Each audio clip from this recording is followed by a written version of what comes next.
What's up, SNA Assassinators? This is Super Ninja Austin back here with another video. And this is the wrestling news on February 28th, the last month of the year. Not the last month, I mean the last day of the month. I don't know where my brain is. And this is a dedication to a special day from a late relative, which I'm going to tell you about in the end of the video. And then we're going to be talking about the wildest and intriguing wrestling news stories and rumors that you assassinators need to know. And it's from the wrestling or Fightful Select article, let me rephrase that, and then includes Mickie James on potential in-ring return, and she stated, "I think it's a case of right place, like right timing, and." You got WWE SmackDown, Raw and SmackDown producer backstage news from last week, and Triple H says it's the start of a industry changing weekend ahead of WWE Elimination Chamber. And we got some Ezekiel Jackson news of him explaining why he's returning to the world of professional wrestling, and comments on a potential WWE return. And it says right here that Tony Atlas to make a BLP debut at BLP at SCX Part 3. And Akira jokes about scar that looks like a Nike logo, is trying to push for a Nike sponsorship, and plus much more. And please make sure to hit the subscribe button and the post notification bell for more daily wrestling news and review videos. And follow me on my other channel at Super Ninja Austin or SNA Entertainment. Well, I was about to say the full proper name when it's only just SNA for short. But anyways, let's get started with Mickie James on a potential in-ring return, and with her explaining it's a case of the right place at the right time. And the multi-time women's champion continues to tease returning to the ring.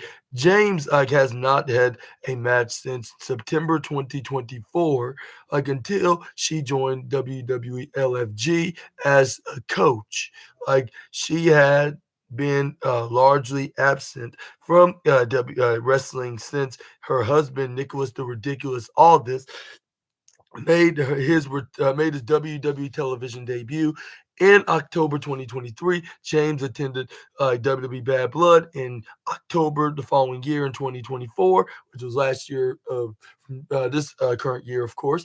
And she then teased returning to the ring in a post on social media made in November.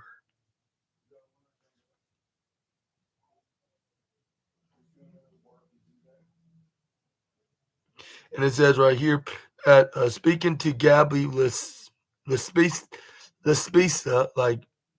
on the Gabby AF show, and Mickie James discussed her involvement with WWE LFG,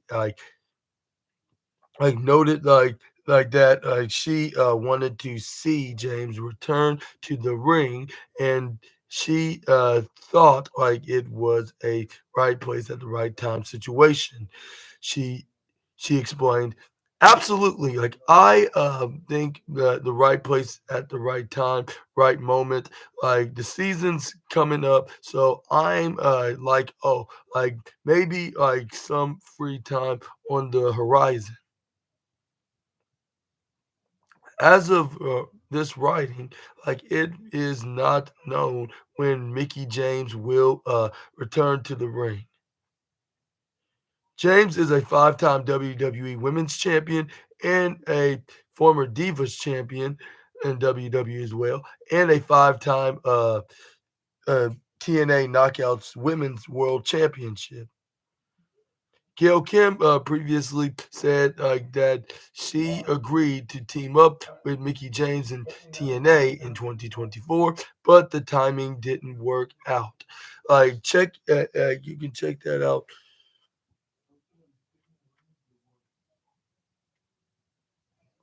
right now. But I mean, yeah, right now. And what are your thoughts on to Mickey James's status of her in-ring return? And do you think it will be at the? Or do you think this year is anywhere to be like the right place at the right time? Assassinators. Let me know down in the comment section right down below. Which I would say, I'd say, yeah, it could be this year, and I wouldn't put past it would be in the WWE ring. And also, I wouldn't doubt that her husband could get back in the square circle, but this time with the Stanford-based company, a company that is yet to wrestle for. Anyways, we got some news about Gail Kim. I thought that she will see the return of Mickey James and perhaps team with her in the Knockouts tag team division in TNA. And it says Gail Kim was set to return to the ring. Gail Kim wrap up her full time career in 2017, but did make a one off appearance in 2018, 2019, and even 2023, just to name a few. And speaking also to Gabby, let's let's let's spice up and on Gabby AF, like Kim was asked if a potential in-ring return is in. I mean, a return in any capacity was in her future. This is what the former Knockouts and WWE Women's Champion said in response. Like a lot of people don't know this, but but at the end of the year, at the end of last year, let me rephrase that. Like now, it's not going to happen, so I can talk about it. Like we were talking about having me and Mickey James get into the tag division, to help boost the Knockouts tag division. Like the the timing wasn't right. It was supposed to be for the beginning of the year. Nicholas the Ridiculous Aldis, even though she didn't call him his full first name, along with his nickname that rhymes with his name, was going into WWE, as Mickey was uh, taking a step back. It wasn't working timing wise. Then I struggled. Maybe me and Natty, I was trying to work with that cross promotion. Like once once all the management changes happened at the beginning of the year, I honestly took on so much that I can't see it happening with the roles that I have backstage. The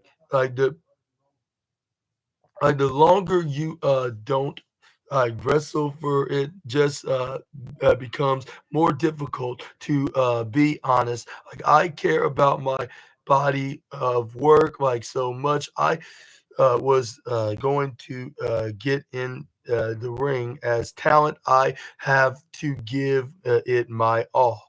I would literally probably have a drop almost everything I do backstage. It's so much that I don't know who would fill those roles. I don't see it logically happening. It would be a dream to do it with the right scenario.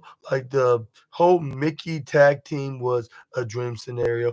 I accepted at that point, so it was going to happen, but not but now it just can't. Like I truly believe like everything is meant to be. Like okay, Gail, like you left at the 1000th episode. Everyone is hunky dory. Like I'm happy in my body of work. Like maybe I'm just meant to help lead backstage. I'm okay with that. Anthem underwent changes in February, like with Scott Demore being fired, like as the president of TNA.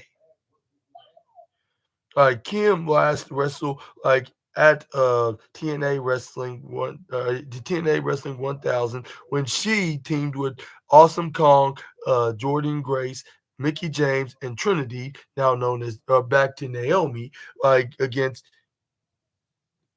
Angelina Love, Deanna Perrazzo, Shaw, Sean Torridge, Giselle Shaw, and Savannah Evans, and Tasha Steeles, of course, in that 10-woman tag match, which with the team of Mickey James, Trinity, Awesome Kong, and Jordan Grace won, of course.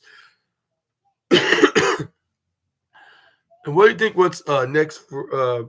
What do you think? What's next for Gail Kim? And do you think that her time in the squared circle is over, or do you think that she has at least one more left in her? And do you think that this is the perfect time to bring her back in the Stanford-based company for one more last one and see how this new regime is like, rather than the previous one when she was there like a decade ago, like when they still that had the right hand man and the talent relations guy. That was like second to none with the former chairman, which is the man that been with that guy that's getting nearly sued. I mean not nearly. I'm getting pretty much sued by one of the females he had a affair with. I guess that's the right term to put it. But my point is, like, let me know in the comments. Or you do think that we're gonna be seeing the experience of Gail Kim in this new WWE regime, and we're gonna witness it on television? Like, and do you think she'll have a much more better run? If she wanted to, and if this new WWE wanted to, like this could work out, like because with them could come up with some kind of an agreement of making the women's division more successful than it already is, and with the help of the I'll say the 20-year legend of in the women's wrestling, like from the last years, I think it could work out. Like yeah, for sure. But anyways, let's move on to the next slide. Let's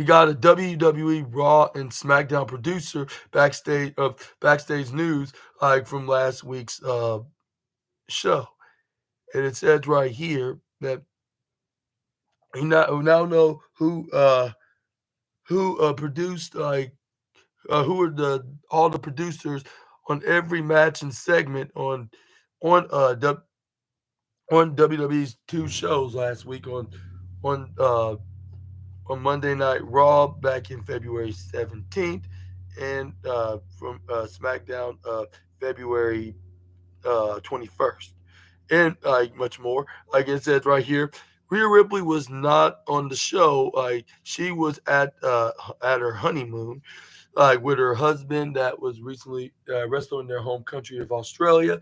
But Cody Rhodes and Carmelo Hayes were at WWE Raw, but only like used for dark match purposes. And we got Jackie Redmond was absent from, or Jackie Redmond was also absent, like on that show on February 17th from Raw, like as she was covering a hockey game on TNT. Like funny coincidence that the NHL event, which I think it was an NHL event, was on that channel in particular because I wonder which wrestling company that broadcast their show on. And Finn Balor did have a late kick out during the main event, like where he told like were no issues after the match, like and those backstage we spoke like to were like happy like and how like the finish evolved, like there was no prompt like to the audience like to use like their flashlights like or fireflies during the show, like Chad Barbash like was listed as the writer of the Gunter and Jay Uso Pat McAfee segment, like and like Ben Ben Psycho Psycho Sac Saxio, yeah, Saxio, yeah. Ben Saxio like was listed as the writer for the New Day segment. And then we got the producers during the matches. We got main event in the main event we got Alpha main event we got Alpha or yeah the main event we got on the main event tapings, yeah, that's what it said. Oh yeah, main event tapings we got Alpha Academy versus A Town Down Under, which was produced by Molly Holly, and Lyra Valkyria versus Alba Fire, which was also produced by Molly Holly, and AJ Styles like versus Rey Mysterio or not Rey Mysterio, AJ Styles versus Dominic Mysterio, like which was produced by The Abyss, like which we all know that The Abyss have a long a longevity history with the Phenomenal One. So of course that he would produce anything that's AJ Styles related because he was his temporary manager in WWE back in 2020, which I don't understand that they didn't kept this alliance. Like maybe we could eventually could have seen him as the Monster Abyss like later on, and we could see like, and especially with WWE like partnering with TNA, they can acknowledge his career as that wrestling persona, like and he can have a dominant tag team one with AJ Styles. Well, maybe before then, but he will probably have a killer monster push like if he was a single star, like have at least one run into that. But anyways, and we got Dakota Kai taking on Ivy Nile, which was produced by PD Williams. Gunter's promo like with Jay Uso and Adam Pierce, like which yeah, but his promo with Jay Uso, which was produced by Adam Pierce, and yeah, Penta versus Pete Dunne was produced by Bobby Roode. We got Roxanne Perez taking on Raquel Rodriguez in the qualifier match, which was produced by Jason Jordan. And like New Day promo was produced by Hurricane Shane Helms. And we got Seth Rollins versus Finn Balor in the men's qualifier elimination chamber match, which was produced by Michael Hayes. And the dark match, yeah, with Cody Rhodes and Carmelo Hayes was with Jason Jordan. Like WWE did delete the Nicholas the Ridiculous Aldis video announcing SmackDown matches, but like everything ended up being fit like on the show. There was some time adjustments like including like in Naomi versus Liv Morgan, which was produced by uh with with what's the name, Jamie Noble, like in the Bloodline segment was with Michael Hayes and and Devin Pito, oh yeah, Preto, like then it was the was listed as a writer, like with the Tiffany Stratton segment, and Chris Kristen Christian Scoville, yeah, Christian Scoville was listed as the writer for the Cody Rhodes Rock segment. Like Like he usually writes for Cody Rhodes' segments in general, which I heard from a fellow YouTuber that it was this particular guy that wrote the segment between The Rock and Cody Rhodes, which some accused it to be Road Dogg, but they were just being too I'll say what's that called? Too paranoid about like Road Dogg ruining the SmackDown brand, which that was not the case whatsoever. Because I think like with or without him, like SmackDown would still be struggling in some capacity. But anyways, got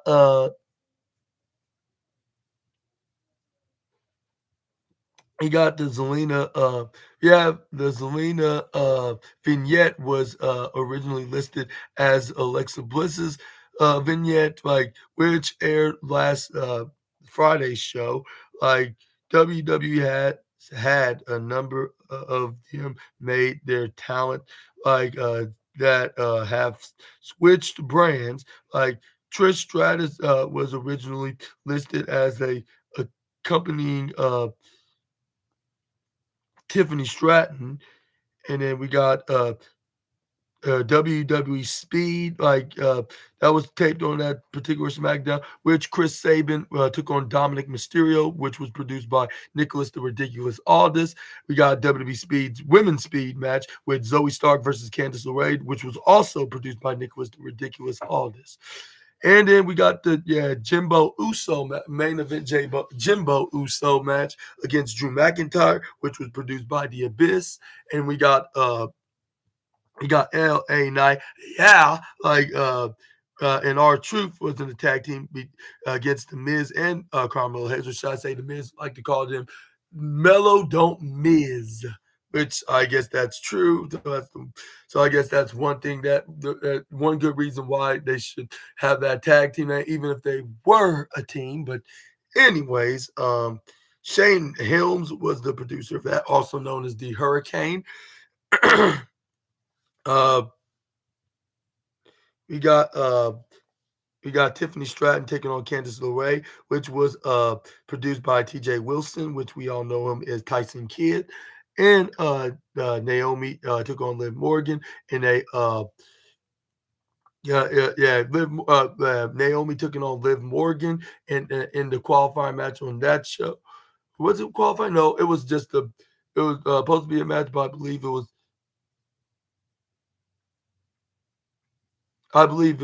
can't. It was the no contest. So, but still, it was produced by Kenny Dykstra, and the Rock and Cody Rhodes segment, which was produced by Michael Hayes. Well,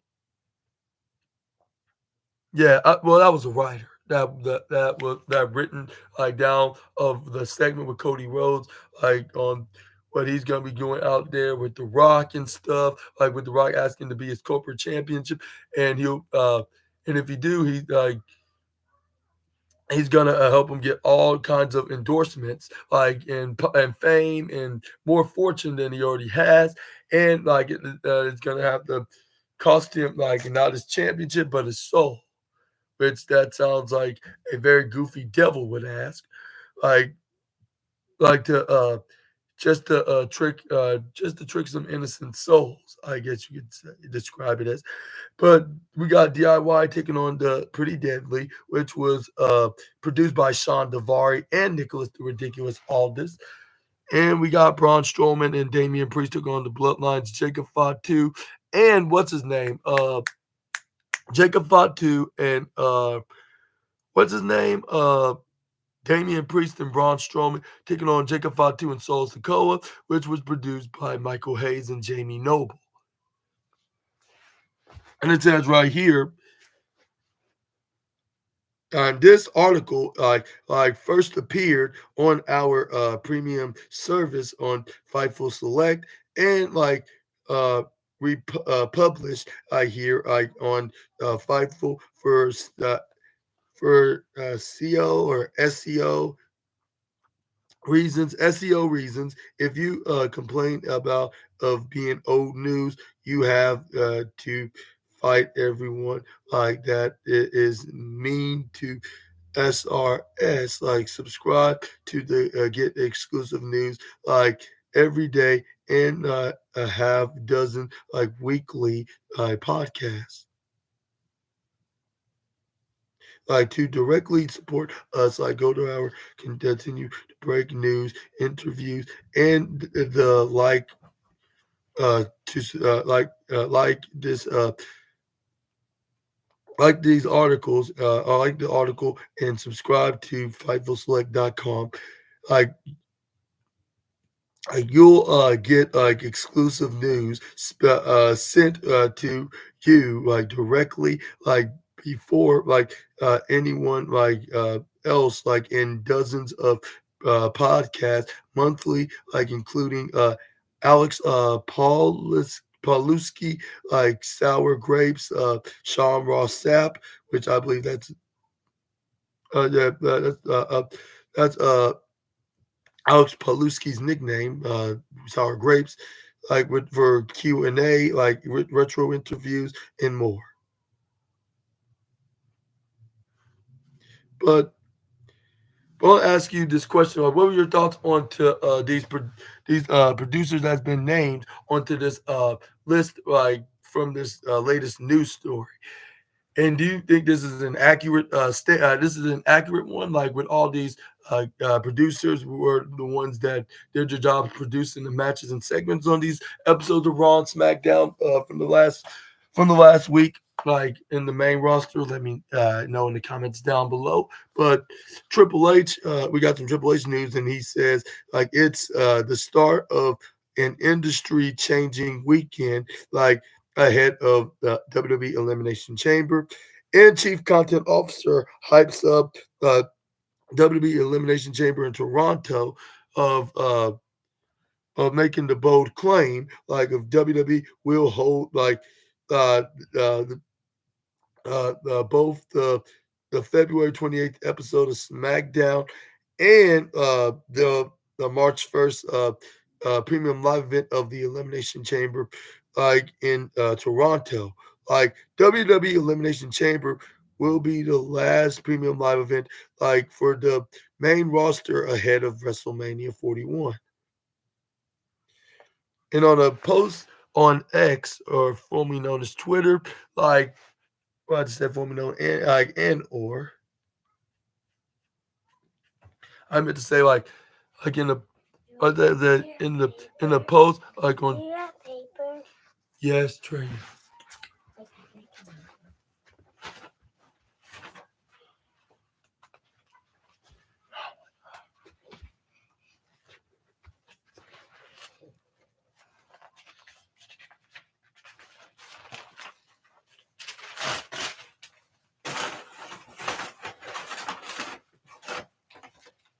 Here you go, Trey. All right, excuse me. Anyways, on a post on X, like WWE Chief Content Officer Triple H stated like that he had touched down in Toronto, and he said, "Come on, no."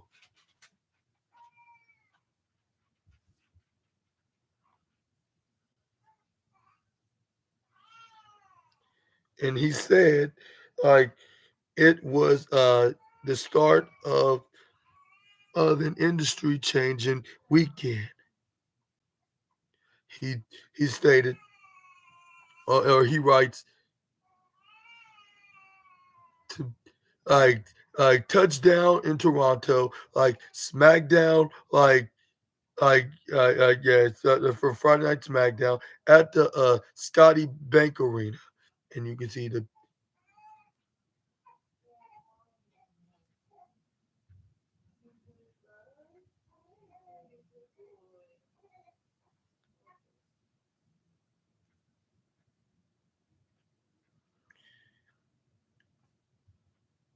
Which you can see right here with him touching down on from the airport. I mean, yeah, to the air from the airplane, like that's heading into Toronto.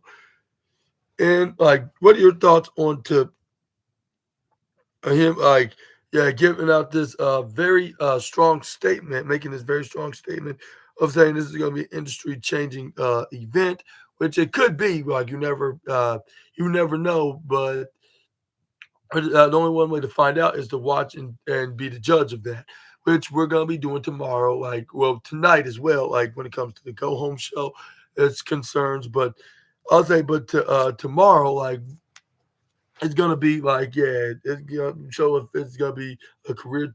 I mean, it's gonna be industry changing, and is it gonna be promising to the point like show that we got some hope here, like with WWE could change things and with a huge turnaround here at this time. Like, yeah, which it could happen. And like, it'll get execution like on who's gonna be fighting who with like what's gonna be happening like during the elimination chamber match and what screwy finish is gonna be happening to lead up into a big match at the showcase of the Immortals and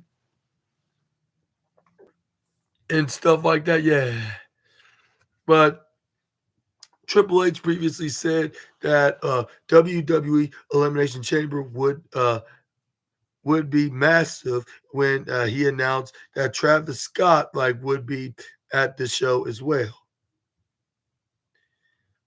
And then Fightful Select will have full coverage of the SmackDown show as it airs like on February 28th, which is tonight, and as well on a post-show podcast, which sounds like your boy Super Ninja Austin here, and I'm gonna keep saying that until it's my last day doing the podcast.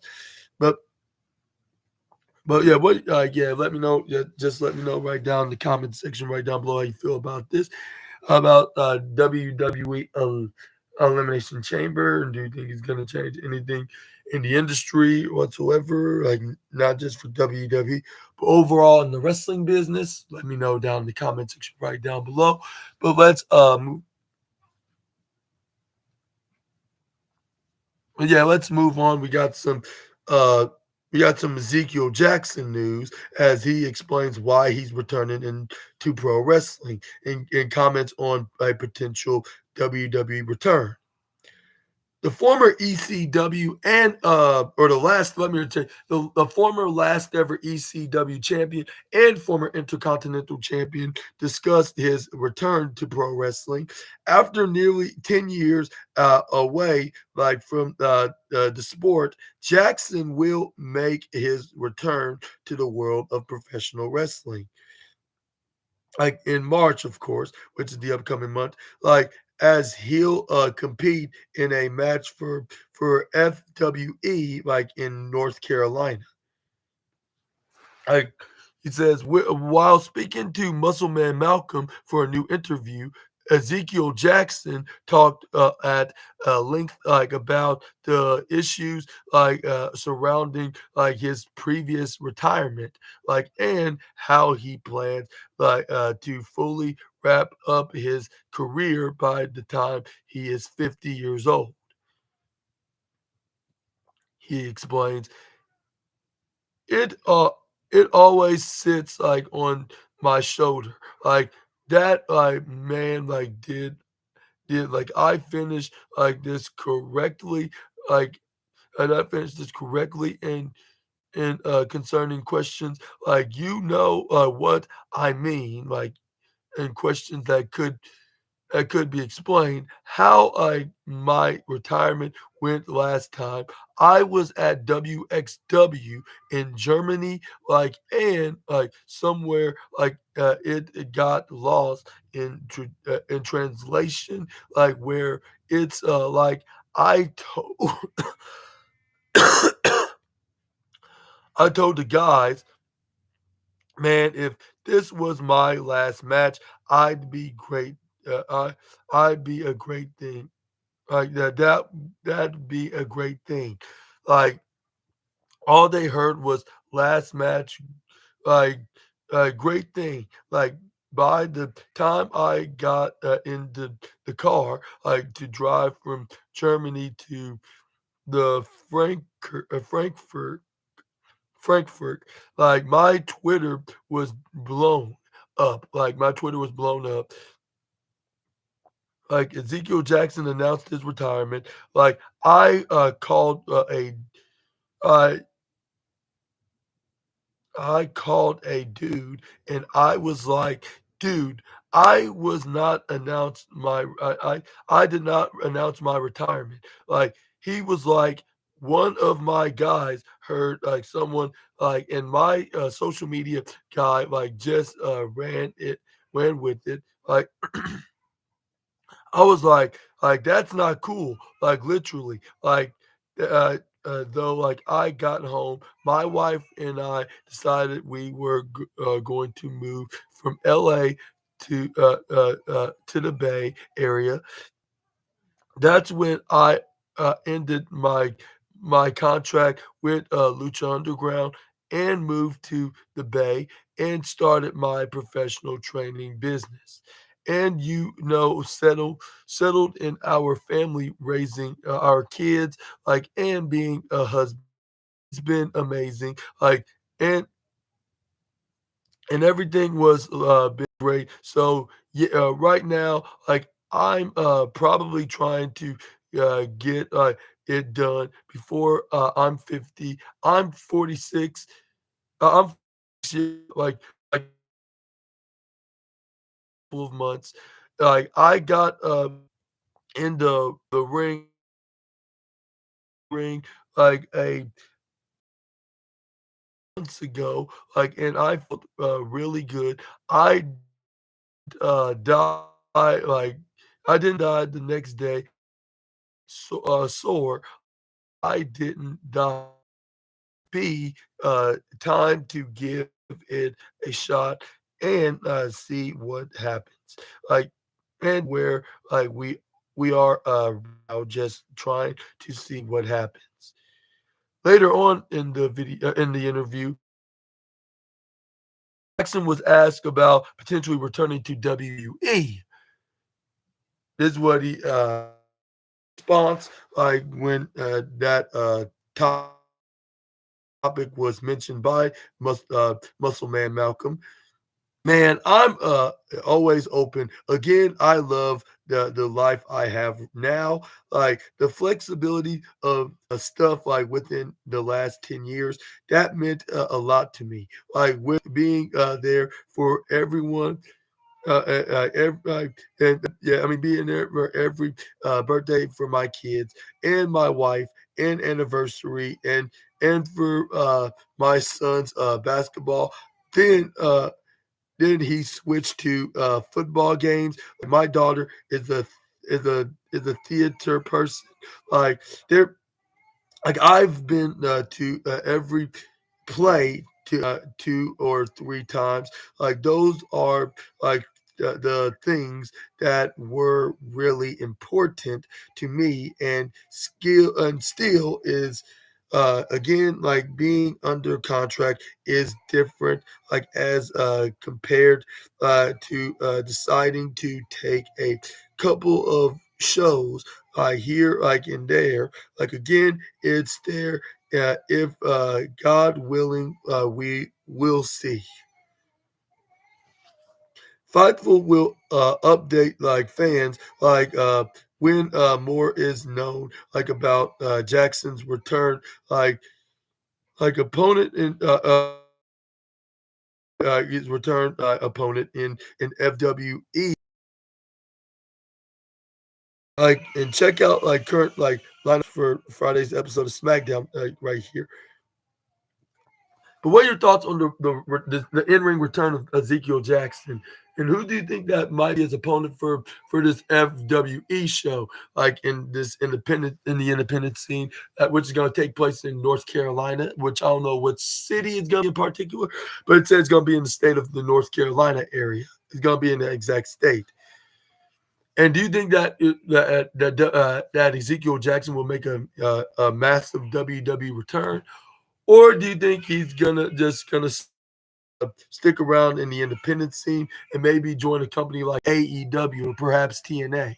And if he does join TNA, he could make a crossover appearance in WWE, considering the decade worth deal of that partnership with the Stanford-based company. So I would say it would be a win-win situation for both he and WWE if that does happen. But I think any situation Ezekiel Jackson would be a perfect what they call would make a perfect what they call like any company would be a perfect addition like for him to be in because fit in the cards. And if I was a wrestling promoter right now, like whether if I'm Anthony Khan or Endeavor or Anthem Sports or wherever, like whoever that like that's the head of Anthem and Endeavor for TNA and WWE, I would definitely would be trying to give him some kind of an offer. Which I could say in WWE, I say maybe like the head of that like could be Triple H, but then again he's also like the he also do some talent relation stuff too, like the ones that hires him. So I guess Triple H could be that guy in WWE. Like if I was him or Anthony Khan, it's like not like they'll be broke just because they'll give him like it may not be too much, not too much.